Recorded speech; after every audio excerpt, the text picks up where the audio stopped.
Alliteration is when words in a sentence have the same or similar beginning sounds, like 7 sizzling sausages or Peter Piper picked peppers. It's most effective when it's not overused. Just try two words together like mysterious moonlight or wild weather or suspicious superintendent.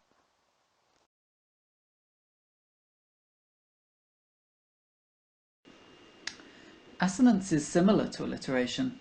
It's when words in a sentence have the same or similar vowel sounds inside of the word rather than at the start, like stay away from the waves or he ought to have caught the ball. It's quite a subtle language feature that's often forgotten, but it can give your sentences a poetical or musical feel if used correctly.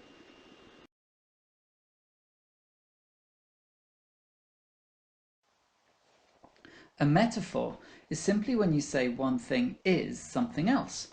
It's a way of comparing two things. For example, the boy was a sloth when it was time to wake up, or the sky was full of marshmallow clouds.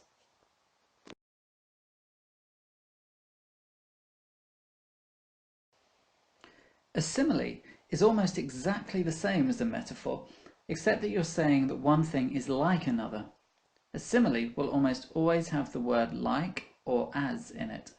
For example, the boy was as lazy as a sloth, or the clouds were like marshmallows.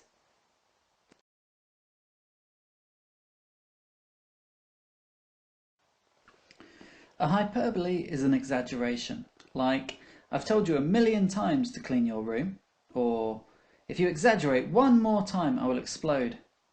It's not used very much in factual reports, just fiction writing, especially in spoken language.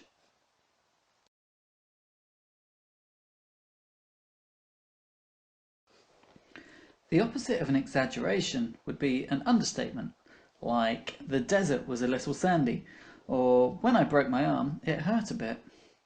Understatements can be used as a joke, but can also help to make a point as long as the reader realises that the truth is much more extreme.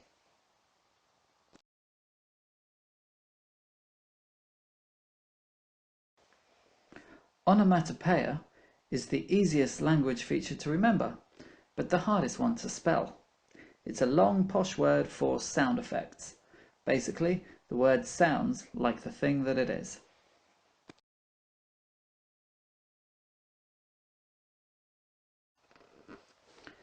Personification is a personal favourite of mine.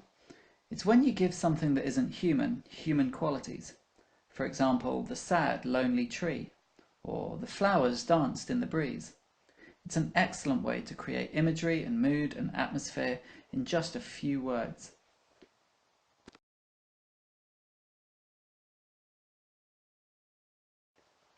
An oxymoron is when two opposite words are placed next to or close to each other in a sentence. For example, the pie was terribly good, or the silence was deafening.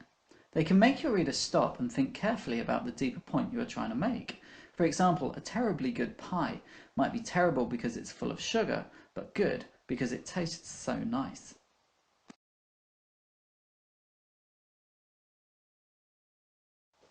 An antithesis also deals with opposites, but this time it's about opposite ideas within a sentence or paragraph.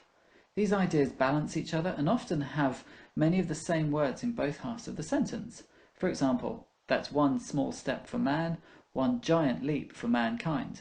Or, it was the best of times, it was the worst of times. Used properly, antithesis is one of the most powerful ways to grab your reader's attention as it creates a memorable line.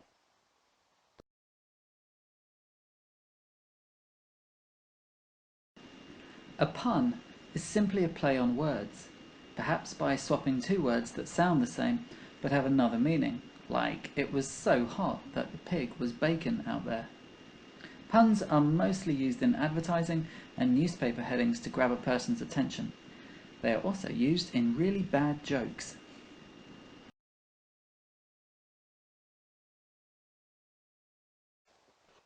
Metonymy is when you replace one word in a sentence for another word that's closely related to it. For example, instead of saying the government, a person could say Wellington, as in Wellington announced tax cuts today.